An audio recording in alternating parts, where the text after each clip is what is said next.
Estamos no capítulo 7, Mistérios ocultos aos doutos e aos prudentes. Mistérios ocultos aos sábios e aos prudentes. Número 7.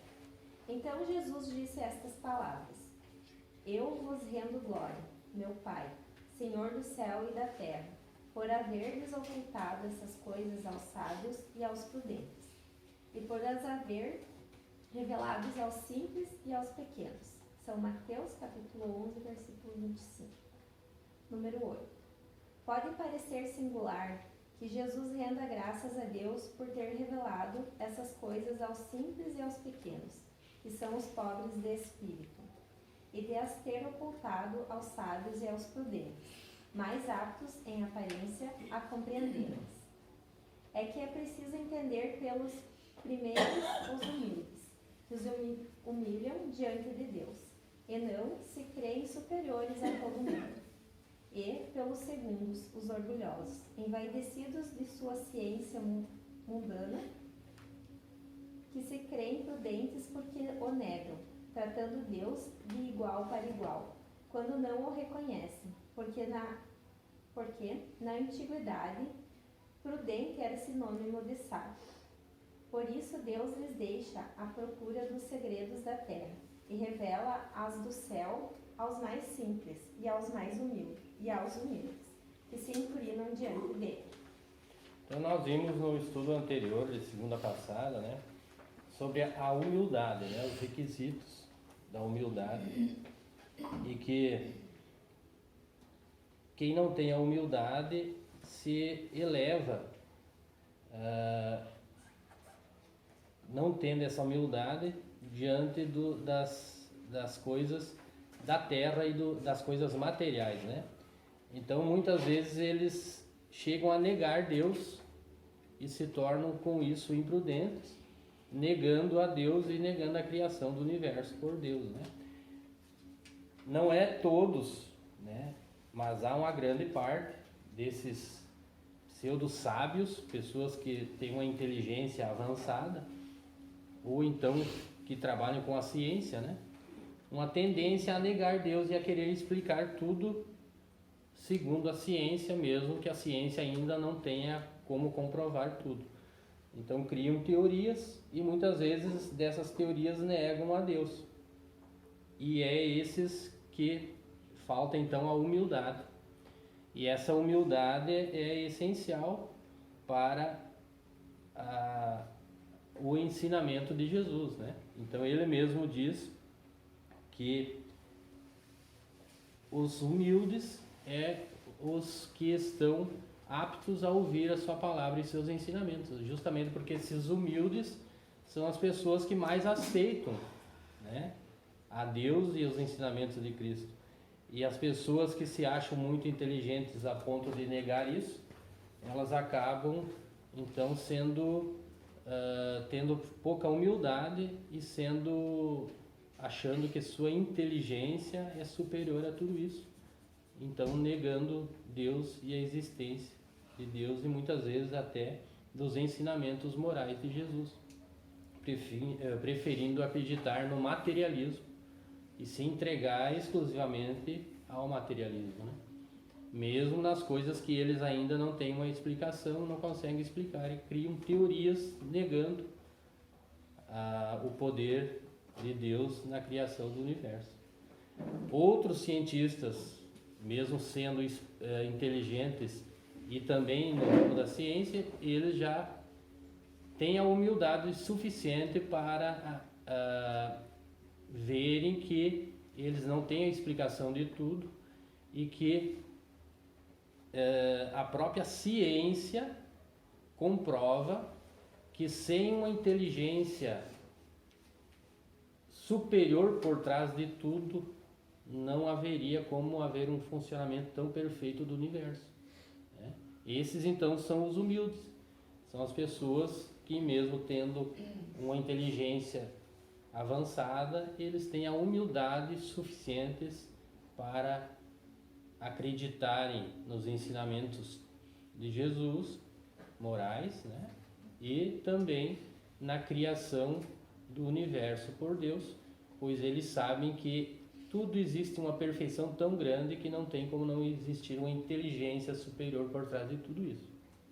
Então é atrás disso que se refere a essas passagens, né? Falando da humildade e do orgulho. Então, quando a pessoa é humilde, ela aceita aquilo que ela não consegue explicar. Mesmo indo atrás das explicações, você tem que saber ver até que ponto vai a nossa inteligência para entender isso, né? E aquilo que ainda não conseguimos entender, nós temos que ser humildes para aceitar que existe uma inteligência superior por trás disso. E é aí que entra a humildade de coração daqueles que aceitam, então, que eles não sabem tudo. 9. Ocorre mesmo hoje com as grandes verdades reveladas pelo Espiritismo. Certos incrédulos se espantam de que os espíritos façam tão poucos esforços para se convencer. É que estes últimos se ocupam daqueles que procuram a luz de boa fé e com humildade, de preferência aqueles que creem possuir toda a luz e parecem pensar que Deus deveria estar muito feliz em nos conduzir para si, lhes provando que existe. O poder de Deus brilha nas menores como nas maiores coisas. Ele não coloca a luz sobre o alqueire, uma vez que a derrama com a abundância por toda parte. Cegos, pois, aqueles que não a veem. Deus não quer lhes abrir os olhos à força, uma vez que lhes apraz os ter fechado. Sua vez virá, mas é preciso primeiro que sintam as angústias das trevas e reconheçam Deus, e não o acaso, na mão que atinge seu orgulho. Ele emprega para vencer a incredulidade os meios que lhe convém, segundo os indivíduos. Não cabe ao incrédulo lhe prescrever o que deve fazer, e lhe dizer: se quereis me convencer, é preciso para isso escolher esta ou aquela maneira. Em tal momento, antes que em um outro, porque esse momento está na minha conveniência.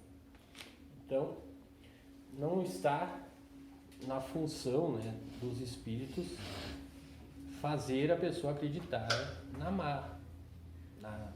contra a sua vontade, né? Nós aprendemos que existe o livre-arbítrio, né, que é uma das leis universais, e pelas quais a gente adquire o merecimento ou a dívida perante as coisas que a gente faz, positivas ou negativas, né? E esse mesmo livre-arbítrio nos faz ir procurar explicações para aquilo que a gente ainda não tem, né? E esse mesmo livre-arbítrio nos faz analisar e aceitar aquilo que a gente está aprendendo. Então ninguém é forçado a acreditar em algo só porque está escrito, né? Então nós temos todos o livre-arbítrio para irmos ler e pesquisar e analisar e ver, tirar disso nossas próprias conclusões. O Espiritismo não obriga ninguém a crer naquilo, né? Mas você pode pesquisar e fazer comparações e ver se as respostas dadas pelos Espíritos, elas têm uma concordância ou elas respondem às tuas perguntas e às tuas dúvidas. Se você achar que não e que outras religiões, outras formas de pensamento e filosofias respondem, você tem o livre-arbítrio para decidir, né? Mas ela não está obrigando ninguém a crer naquilo que os espíritos vieram demonstrar e ensinar, de acordo com as perguntas feitas a eles por Kardec e respondidas, né? Então é o livre-arbítrio de cada um que nos faz ir atrás dessas perguntas, dessas respostas e aceitá-las ou não. Então, essa questão fala disso, né? De que os espíritos, eles não estão ali para obrigar você a acreditar. Eles estão ali para responder as perguntas feitas e para aqueles que já estão preparados, que não é todos. Tem pessoas que se sentem melhores em determinadas religiões que respondem a eles o que eles precisam naquele momento, né? Então não é todos que estão preparados para essas questões. Tem gente que não tem dúvidas, né? Elas acreditam naquilo e pronto, para elas não precisa, né? Agora quem tem dúvidas e quer esclarecer essas dúvidas vai atrás e pesquisa, né, dentro dos ensinamentos e compara e vê se essas suas dúvidas são respondidas pela espiritualidade de acordo com os ensinamentos espíritas, né? Ninguém é obrigado a crer e acreditar em nada simplesmente porque está escrito. 10. Deus se dirá, não os poderia atingir pessoalmente. Que os incrédulos não se espantem, pois se Deus e os espíritos que são os agentes de sua vontade não se submetem às suas exigências, que se perguntem o que diriam se o último de seus servidores quisesse se impor a eles. Deus impõe suas condições e não se sujeita às deles. Escuta com bondade aqueles que a ele se dirigem com humildade e não aqueles que se creem mais do que ele. Então essa própria humildade é que vai nos conduzir a essa lógica de nosso próprio pensamento, né, de nossas dúvidas. Se nós tivermos a humildade para comparar uma coisa e outra e chegarmos às nossas próprias conclusões, essas vão ser respondidas, né? Agora, se nós não tivermos humildade, nós acreditarmos que sabemos mais, então nós não vamos atrás de nada, né? Não vem a dúvida, né? É a dúvida que nos causa a possibilidade da pesquisa para esclarecermos, né? Se nós não termos dúvidas e acharmos que sabemos tudo, né, então nós muitas vezes vamos nos iludir achando que sabemos e temos a resposta de tudo. É isso que é a falta de humildade. 10.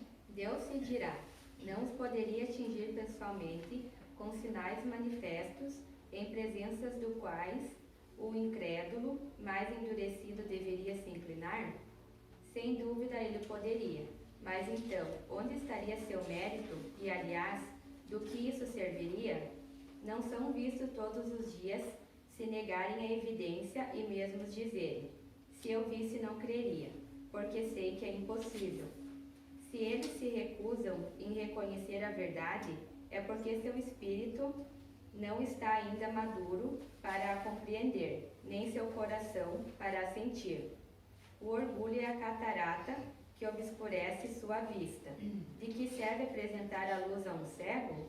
É preciso, pois, primeiro, curar a causa do mal.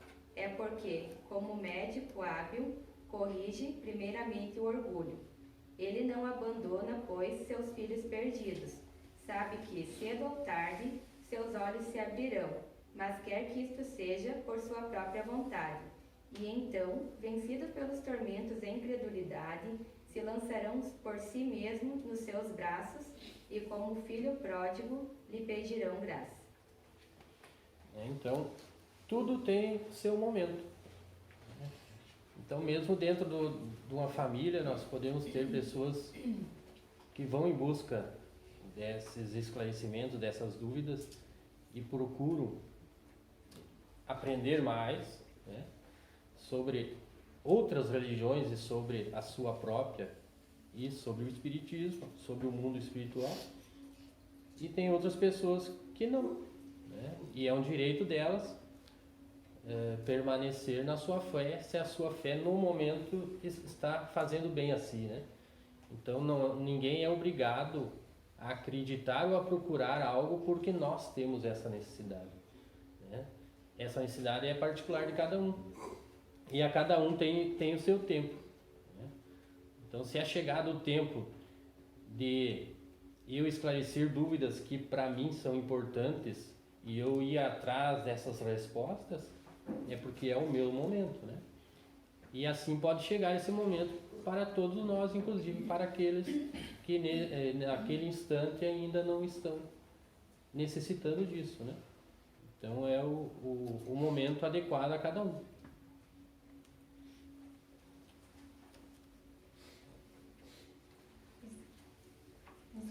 instruções dos Espíritos, o orgulho e a humildade.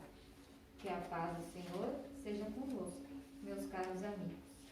Venho até vós para vos encorajar a seguir o bom caminho. Aos pobres espíritos que antigamente habitavam a terra, Deus dá a missão de vir vos esclarecer. Bendito seja pela graça que nos concede em poder ajudar o vosso adiantamento. Que o Espírito Santo me ilumine e me ajude a tornar minha palavra compreensível e que me conceda pô-la ao alcance de todos. Todos vós encarnados, que estáis na dificuldade e procurais a luz, que a vontade de Deus me ajude para fazê-la brilhar aos vossos olhos.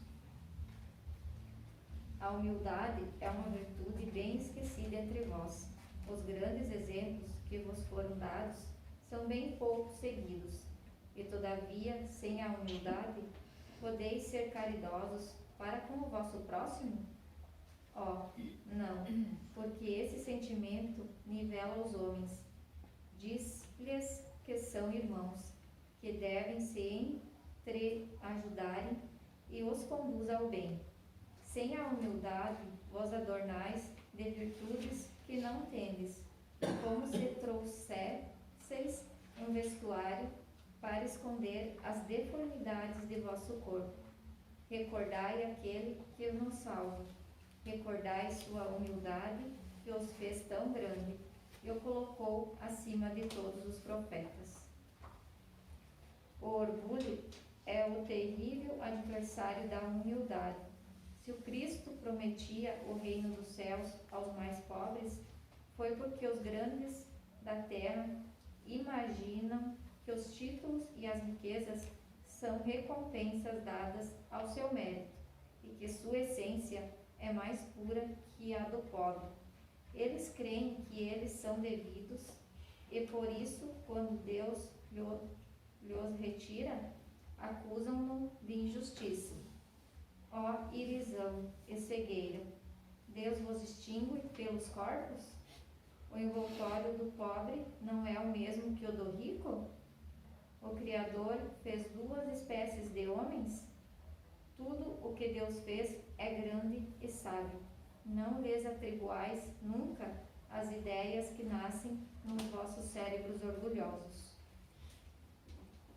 Então, a humildade é essencial, né, para tudo na vida.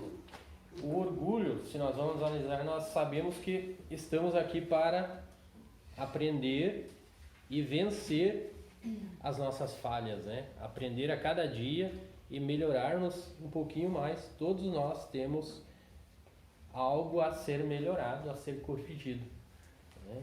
E se nós vamos analisar, o orgulho é, em grande parte, o causador de tudo aquilo que nós temos a melhorar em nossa vida, né? Tudo ele tem uma causa vinda do orgulho e da vaidade. Então, tudo aquilo que é negativo, que nós temos que aprender a melhorar, nos lapidando, ela tem quase sempre a sua essência vinda do orgulho.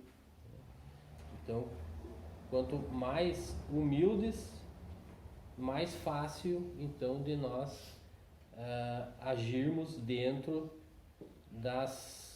dos ensinamentos morais de Jesus, né? Então, é a condição que ele nos dá de sermos humildes, para que vençamos o orgulho.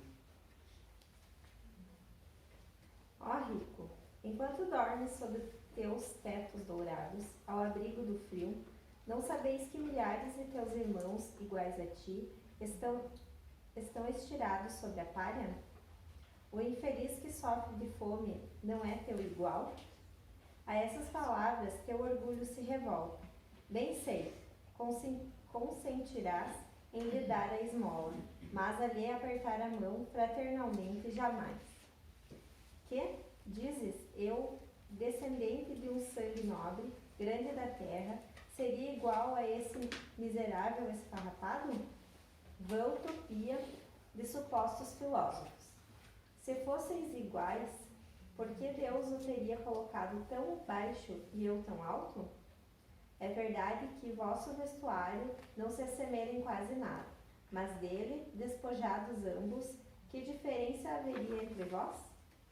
A nobreza do sangue dirás, mas a química não encontrou diferença entre o sangue do grande senhor e do plebeu, entre o do senhor e o do escravo. Quem te diz que tu também não fosses miserável e infeliz como ele? Que não pediste esmola? Que não a pedirás um dia àquele que desprezas hoje? As riquezas são eternas? Elas não se acabam como esse corpo, envoltório perecível do teu espírito? Ó, volta-te humildemente sobre ti mesmo. Lança, enfim, os olhos sobre a realidade das coisas deste mundo, sobre o que faz a grandeza e a inferioridade no outro. Pensa que a morte não te poupará mais que a algum outro, que os títulos não te preservarão dela, que ela pode te atingir amanhã, hoje, em uma hora. E se tu te escondes no teu orgulho, ó, então eu te lastimo, porque serás digno de piedade. Então todo aquele que é orgulhoso tanto pela sua inteligência quanto pela sua riqueza, ele vai cair cedo ou tarde numa cilada feita por ele mesmo, por seu orgulho, né? Causando com isso débitos, sendo vaidoso em sua inteligência ou por sua riqueza, considerando os outros menores. Então Jesus veio ensinar justamente isso, né? Que não importa o cargo que ocupamos aqui na Terra e nem o quanto de dinheiro que tenhamos ou quanto de inteligência. Se não tivermos humildade, nós estaremos sendo presas desse orgulho.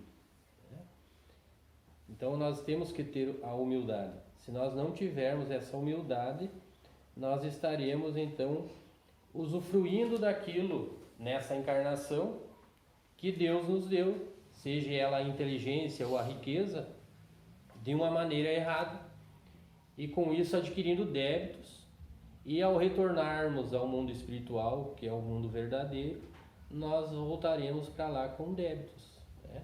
Em vez de ser com méritos, se nós não tivermos a humildade. Orgulhosos, queres antes de serdes nobres e poderosos? Talvez estivesses mais baixo que o último de vossos criados. Curvai, pois vossas frontes altivas, que Deus pode rebaixar no momento em que mais alto as elevardes. Todos os homens são iguais na balança divina, e só as virtudes os distinguem aos olhos de Deus. Todos os espíritos são de uma mesma essência, e todos os corpos são modelados com igual massa. Vossos títulos e vossos nomes não os mudam em nada, ficam no túmulo, e não são eles que dão a felicidade prometida aos eleitos. A caridade e a humildade são seus títulos de nobreza. Pobre criatura, és mãe, teus filhos sofrem, têm frio, têm fome. Vais, curvada sobre o peso da tua cruz, humilhar-te para lhes conseguir um pedaço de pão. Ó, eu me inclino diante de ti, quanto és nobremente santa e grande aos meus olhos. Espere e ora, a felicidade ainda não é deste mundo. Aos pobres oprimidos e que nele confiam, Deus dá o reino dos céus. E tu, jovem, pobre criança devotada ao trabalho, às privações, porque esses tristes pensamentos? Por que chorar? Que teu olhar se eleve, piedoso e sereno até Deus. Aos passarinhos ele dá o alimento. Tem confiança nele e ele não te abandonará. O ruído das festas, dos prazeres do mundo fazem bater teu coração. Gostarias também de ornar tua cabeça de flores e de misturar aos felizes da terra. Disseste que poderias, como essas mulheres que vês passar, extravagante e risonhos, ser rica também. Ó, cala-te, criança, se soubesse quantas lágrimas e dores sem nome estão escondidas sobre esses vestidos bordados, quantos soluços abafados sob o ruído dessa orquestra alegre, preferirias teu humilde retiro e tua pobreza. Permanece pura aos olhos de Deus, se não queres que teu anjo guardião volte para ele, rosto escondido sob suas asas brancas, e te deixe com teus remorsos, sem guia, sem sustentáculo neste mundo, onde estarás perdida, aguardando que sejas punida no outro. Então, que ninguém tenha esse pensamento, né, de ver alguém por ser rico ou por ter uma condição melhor na Terra e por estar passando por uma situação difícil, achar que essa pessoa é mais feliz, né? Porque o que importa é o que é feito tanto com esse sofrimento pelo qual estamos passando ou que alguém esteja passando, pela maneira como ela vai lidar com esse aprendizado, porque sabemos que o sofrimento é aprendizado, né? Tanto quanto a pessoa que está passando por momentos felizes, ou mesmo a pessoa que tem melhores condições financeiras, ela faça um bom uso daquilo que Deus proporcionou nessa encarnação. Por se não fizermos esse bom uso, nós adquirimos dívidas em vez de adquirir méritos. Então é isso que importa, e é diante disso que devemos ter humildade, tanto o rico quanto o pobre, no sofrimento ou na riqueza.